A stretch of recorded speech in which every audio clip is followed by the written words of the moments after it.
Welcome back. Our next guest shares a story of inspiration and inclusion. Yeah, she is the author of the award-winning book, Hogan's Hope, a deaf hero's inspirational quest for love and acceptance. We're excited to welcome Connie Bombaci here to CT Style.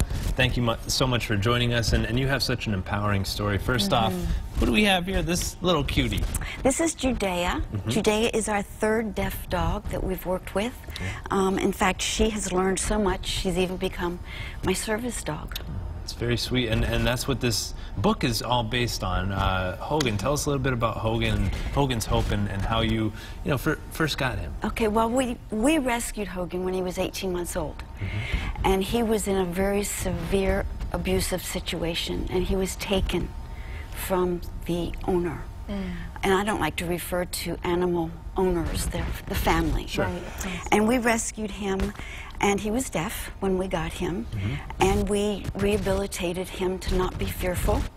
And my husband and I, being teachers at the time, looked at each other and said, how are we going to talk to this guy? Because communication, as you know, is the key to relationships. Right. Absolutely. So, especially trying to train the dog. And I mean, it's hard enough to train a dog that can hear, right, let alone a deaf one. Well, we looked at each other and it was hysterical. Simultaneously, we said, American Sign Language. Really? So when I brought Hogan home from the Connecticut Humane Society, sitting on the counter was a paperback handbook for American Sign Language. And together, Hogan and I learned sign language. And I know enough to talk with my dogs.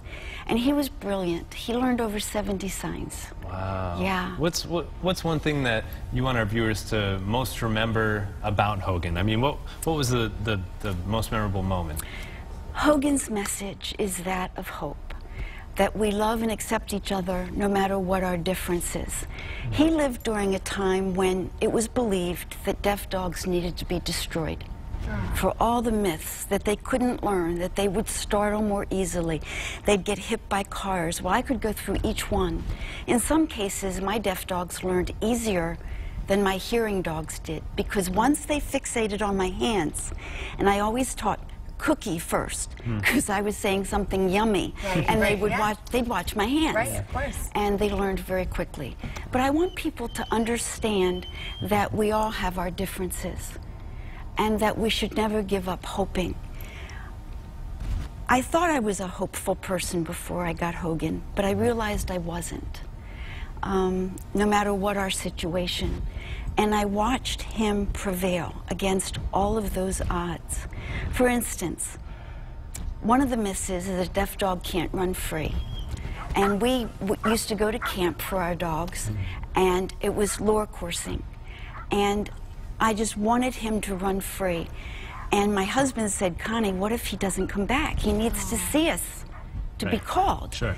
Well, they convinced me to let him run. And this is the very first time in his life he ever ran free. That's a beautiful thing. It's great that you're able to empower Hogan and share this message. Real quick, because we only have a little bit of time left. If people want to read Hogan's Hope, where can they learn a little bit more information? Well, they can get it, of course, through Amazon or Barnes & Noble, but they can also get it at Breakwater in Guilford. And we're going to have an event on July 7th at Petsy Pet Shop in the Clinton Crossing outlet, and my book is available there also. We'll have to check it out. Connie, thank you so much for joining us here today on the show. Thank you. And a beautiful pup right here.